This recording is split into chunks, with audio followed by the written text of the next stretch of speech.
Hello friends, अपना income tax का एक चैप्टर चल रहा था जिसका नाम था इनकम फ्रॉम सैलरी।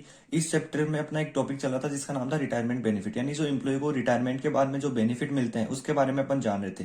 इसमें अपने जो पिछली 2 या 3 क्लासेस थी उसमें अपने 3 टॉपिक क्लियर हो गए थे। इसमें अपना ग्रेजुएटी था वो हो गया था, पेंशन था वो हो गया था, और साथ में जो लीव सैलरी है, ये तीनों अपनी जो पिछली जो 3 क्लासेस थी उनमें हो गया था। आई होप आप लोगों ने वो क्लासेस देख ली होगी और आपको सब चीज समझ में आ गई होगी।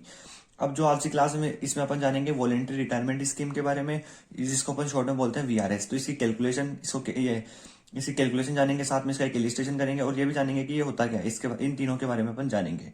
और जो नेक्स्ट क्लास होगी उसमें अपन जानेंगे रिटायरमेंट कंपनसेशन के बारे में। तो चलिए स्टार्ट करते हैं आज की क्लास और जानते हैं वॉलेंटरी रिटायरमेंट स्कीम के बारे में।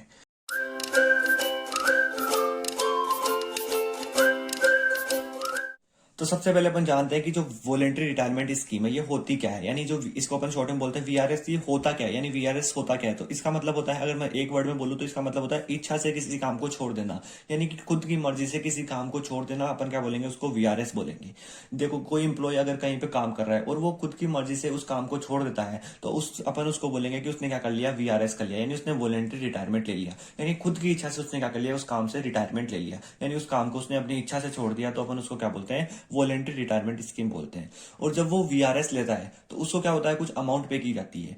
और जब उसको अमाउंट पे की जाएगी तो वो क्या हो गई, उसकी इनकम हो गई। और इनकम पे क्या लगता है, टैक्स लगता है। तो इसलिए अपने को क्या करनी होगी, उसकी कैलकुलेशन करनी होगी। तो जो कैलकुलेशन का जो पार्ट है वो काफी इंपॉर्टेंट है, क्योंकि कुछ जो कैलकुलेशन है उसमें अपन देखेंगे कि कुछ पार्ट तो क्या होगा, उसका एग्जेम्प्ट होगा और कुछ क्या होगा, टैक्सेबल होगा। तो उसकी अपने को क्या करनी है, कैलकुलेशन करनी है। तो आपको ध्यान से देखना है कि इसका जो कैलकुलेशन है वो कैसे करनी है। तो अपन देखते हैं अब इसकी कैलकुलेशन। तो देखो, कैलकुलेशन में अपने क्या किया कि हमेशा क्या किया, लिस्ट विल बी एग्जेम्प्ट, है ना। तो यहां पे भी आपको वही करना है कि list of the following will be exempt. List of the following will be exempt, यानी इनमें से जो भी क्या होगा, लिस्ट होगा वो क्या हो जाएगा, एग्जेम्प्ट हो जाएगा। ठीक है। अब लिस्ट में क्या है, 4 पॉइंट है। सबसे पहले आएगा ए में क्या आएगी आपकी, वही आ जाएगी एक्चुअल में जो अमाउंट इसको रिसीव हुई है वो आ जाएगी। ठीक है, एक्चुअल अमाउंट रिसीव्ड। तो एक्चुअल अमाउंट रिसीव्ड अपन यहाँ पे लिख देंगे। ठीक है। बी पॉइंट में क्या आएगा इसका, बी पॉइंट में आएगी इसकी जो मैक्सिमम लिमिट है वो आएगी, मैक्सिमम लिमिट।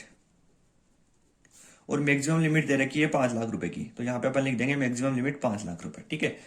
सी पॉइंट और डी पॉइंट इंपॉर्टेंट है, इनको ध्यान से देखना। सी पॉइंट में आएगा 3 months, 3 months salary for each completed year of service. ठीक है।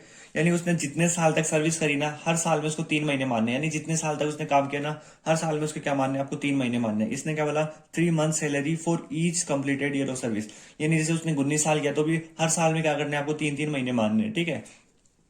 इग्नोर कर देना है आपको किसको, फ्रैक्शंस को, यानी जो फ्रैक्शंस होंगे उनको क्या करना है, इग्नोर कर देना है। जब इलिस्ट्रेशन करेंगे तब मैं आपको बताऊंगा इसकी कैलकुलेशन आपको कैसे करनी है। ठीक है। तो यहाँ पे आ जाएगी इसकी अमाउंट। ठीक है। फिर आएगा आपका डी पॉइंट। डी पॉइंट भी इंपॉर्टेंट है, तो डी पॉइंट को भी आपको ध्यान से देखना है। यहां पे आएगी आपकी क्या, salary for the balance balance month service left before his normal retirement. अब देखो ये क्या बोलना चाहता है ये भी देखेंगे अपन, है ना। अब क्या करना है, इन चारों में से क्या करना है, आपको लिस्ट लेना है। ठीक है। उससे पहले मैं आपको बता दूं ये जो डी पॉइंट है ये क्या बोल रहा है। तो डी में ये बोल रहा है कि salary for the balancing months service left before his normal retirement, यानी ये ऐसे बोल रहा है कि जैसे एक एक लिमिट होती है कि जो नॉर्मल रिटायरमेंट होता है ना, उसकी लिमिट होती है कि भाई वो 40 साल या 45 साल तक कंपनी में काम करेगा, उसके बाद में क्या हो सकता है, रिटायर हो सकता है। लेकिन वो उससे पहले हो गया तो अपन वो क्या होता है, वीआरएस होता है। ठीक है।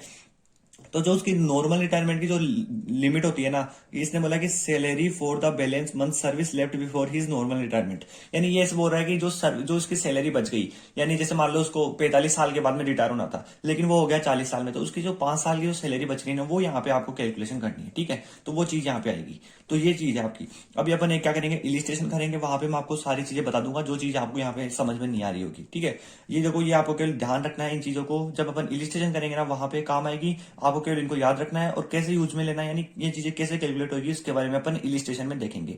लेकिन उससे पहले आपको एक वर्किंग नोट आना चाहिए, और वर्किंग नोट काफी इंपॉर्टेंट है। वर्किंग नोट का है, वर्किंग नोट है कि जो सैलरी का जो पार्ट अपन बार बार में जो सैलरी सैलरी वर्ड यूज कर रहे हैं यहाँ पे, ये सैलरी की कैलकुलेशन कैसे होगी, तो उससे रिलेटेड अपना क्या है, एक वर्किंग नोट है। तो वर्किंग नोट को आपको ध्यान में रखना है। इसमें अपन क्या देखेंगे कि जो मीनिंग ऑफ सैलरी है वो क्या है, तो मीनिंग ऑफ सैलरी यहां पे आएगा। तो मीनिंग ऑफ सैलरी अपन यहाँ पे देखेंगे, इसमें आपकी आएगी मीनिंग ऑफ सैलरी का मतलब है बेस सैलरी, फिर आपका आएगा डीएनएस अलाउंस, और डीएनएस अलाउंस आएगा इफ वाला, प्लस इसमें क्या हो जाएगा, ऐड हो जाएगा आपका commission based on turnover. Commission based on turnover आपका यहाँ पे आ जाएगा, ठीक है।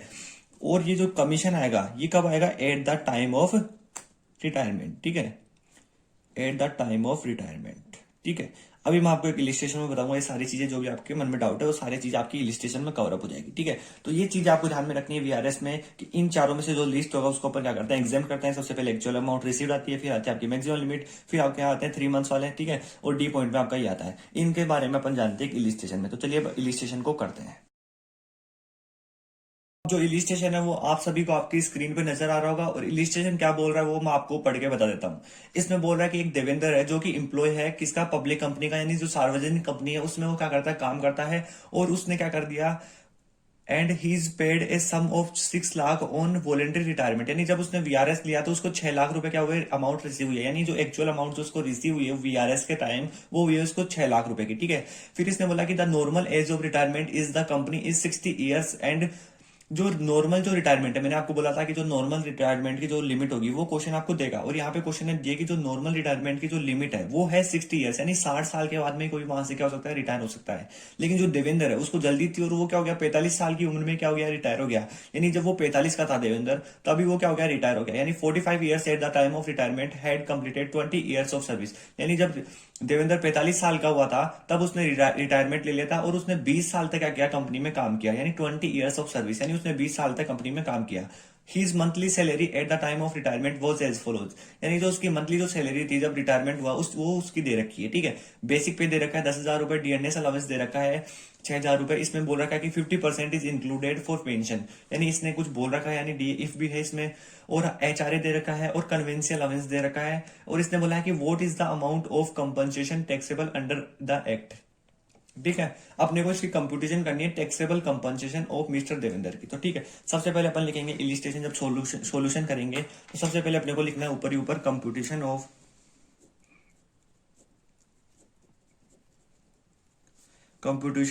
टैक्सेबल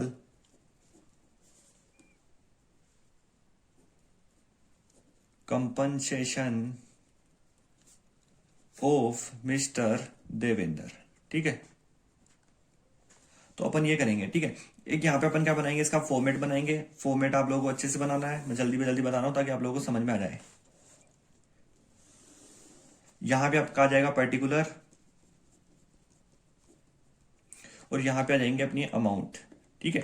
तो वो सबसे पहले क्या बोला था मैंने कि जो एक्चुअल में जो अमाउंट रिसीव हुई है वो लिखनी है आपको सबसे ऊपर ही ऊपर। तो इसको जो एक्चुअल में जो अमाउंट रिसीव हुई है अपन वो लिख देंगे एक्चुअल कंपनसेशन रिसीव्ड अंडर, यानी कि इसके अंडर में रिसीव हुआ है वीआरएस के अंडर में, तो कितने हुए 6 लाख, तो 6 लाख अपन यहाँ पे लिख देंगे, ठीक है।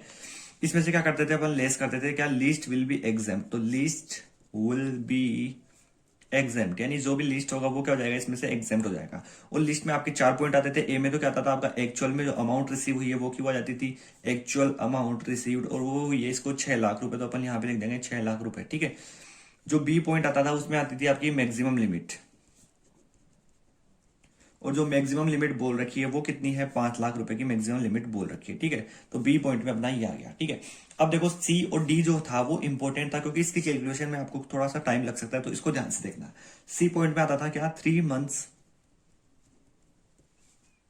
Salary for each completed year,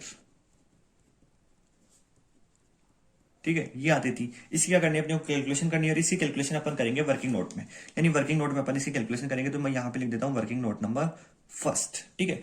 और देखो जो डी पॉइंट था वो मैं आपका यहाँ पे मेंशन कर देता हूँ कि जो डी पॉइंट था उसमें क्या आता था, यहाँ पे आती थी आपकी सैलरी आती थी फॉर रिमेनिंग पीरियड, ठीक है। जो उसका रिमेनिंग जो पीरियड बचेगा उसकी सैलरी आ जाती थी। इसकी कैलकुलेशन भी अपन कर लेंगे वर्किंग नोट नंबर सेकंड में, ठीक है। तो ये चीज थी, ये सारी चीज आपको लिखनी है यहाँ पे, और ये अपना हो जाएगा फॉर्मेट कंप्लीट, ठीक है। यानी अभी इनमें से 4 में से जो आएगा वो यहाँ पे लिस्ट करेंगे, इसके बाद में अपनी ये कैलकुलेट हो जाएगी। तो टैक्सेबल जो कंपनसेशन है वो अपन यहाँ पे आ जाएगा अपना टैक्सेबल जो इसको मिला है कंपनसेशन वो अपना यहाँ पे आ जाएगा। लेकिन सबसे मेन जो पार्ट अपना बचा है वो बचा है सी और डी पॉइंट। तो चलो अपन इसकी क्या करते हैं, अपन कैलकुलेशन करते हैं। तो सबसे पहले अपन लिखेंगे यहाँ पे वर्किंग नोट, ठीक है।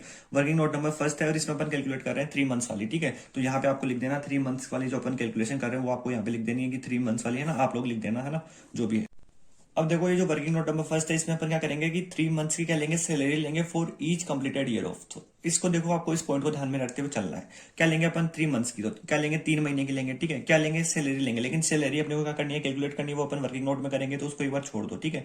फिर इसने बोला क्या, कंप्लीटेड ईयर ऑफ, है ना, फॉर ईच कंप्लीटेड ईयर, यानी इसने कितने साल तक काम किया, कितने साल इसने काम किया। इसने बोला कि 20 साल तक उसने क्या किया, काम किया है। तो कंप्लीटेड ईयर कितनी हो गई, 20। तो इसको यहाँ पे ब्रैकेट में बंद कर देंगे। अब अपना क्या बचा, सैलरी। तो सैलरी क्या करेंगे अपन, कैलकुलेशन करेंगे। तो यहाँ पे मैंने बोला वर्किंग नोट में क्या करूंगा, मैं सैलरी कैलकुलेशन करूंगा, ठीक है।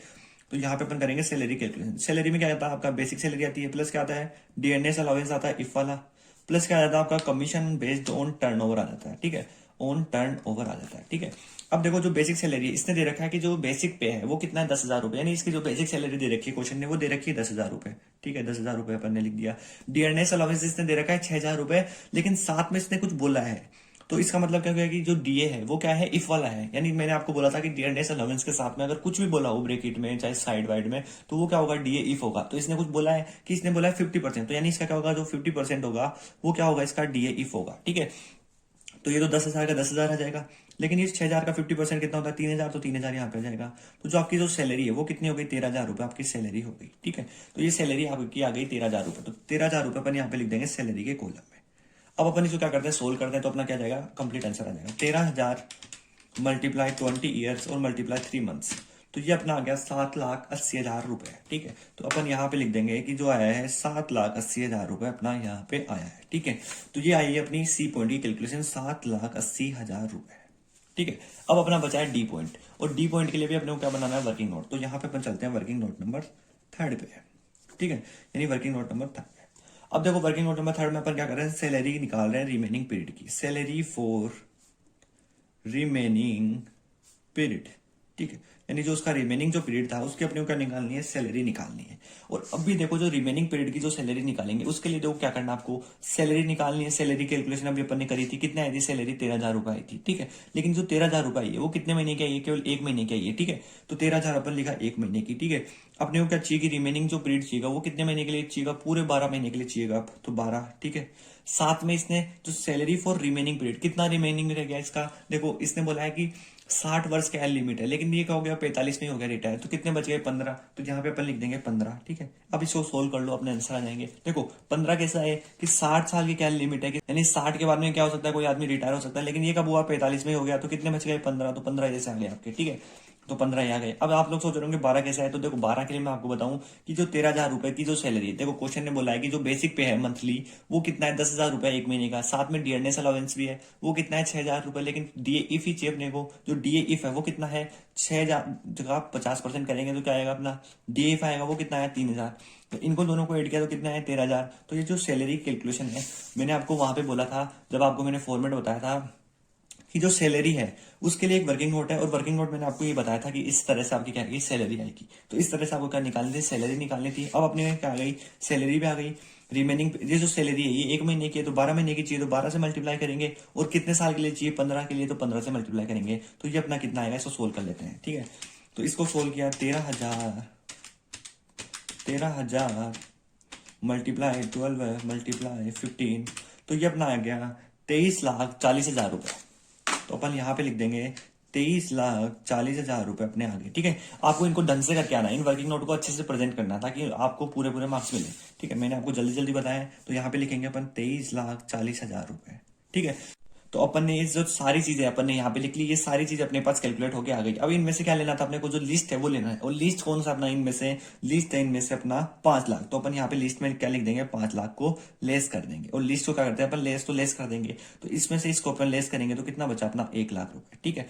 और ये जो 1 लाख हो गया ये क्या हो गया अपना, टैक्सेबल कंपनसेशन हो गया। यानी इसी पे अपने को क्या देना है, टैक्स देना है, ठीक है। तो आई होप आप लोगों को जो वीआरएस की जो कैलकुलेशन है वो आपको समझ में आ गई होगी। मैंने आपको सारी चीजें बता दी है। देखो यहाँ पे आपको मैंने स्टार्ट कराया था कि जो वीआरएस है वो होता है यानी जो इच्छा से रिटायरमेंट होता है वो होता है, ठीक है। फिर आपको मैंने ये कैलकुलेशन करने के जो पार्ट है वो सारी चीजें आपको बताई थी, जो सी और डी पॉइंट में आपकी जो सैलरी है वो कैसे आएगी उसके लिए आपको मैंने एक वर्किंग नोट बताया था। वर्किंग नोट आया होगा, आप लोगों को समझ में आ गया होगा। और अपन ने इसके बाद में क्या किया, एक इलिस्ट्रेशन किया जिसका मैं आपको फुल व्यू दे देता हूँ। तो देखो जो अपना इलिस्ट्रेशन था वो ये था, देखो इसमें अपने कंप्यूटेशन करनी थी मिस्टर देवेंद्र की, अपने सारी चीजें कैलकुलेट करी। सबसे पहले एक्चुअल अमाउंट ली, इसमें जो भी लिस्ट होगा वो अपन कर देंगे, लेस कर देंगे। और ये सारी चीजें अपने वर्किंग नोट में निकाली। वर्किंग नोट आपको अच्छे से प्रेजेंट करने, मैंने आपको जल्दी जल्दी समझाने के हिसाब से बताए हैं और आपको सारे वर्किंग नोट समझ में आ गए होंगे। जो सारी चीजें आपको इस क्वेश्चन में समझ में आ रही है, तो आई होप आप लोगों को ये क्वेश्चन समझ में आ गया होगा। तो आज की क्लास में इतना ही, मिलते हैं नई क्लास में जो अपने जो भी टॉपिक बचे हैं उनके साथ में। Thank you for watching this video.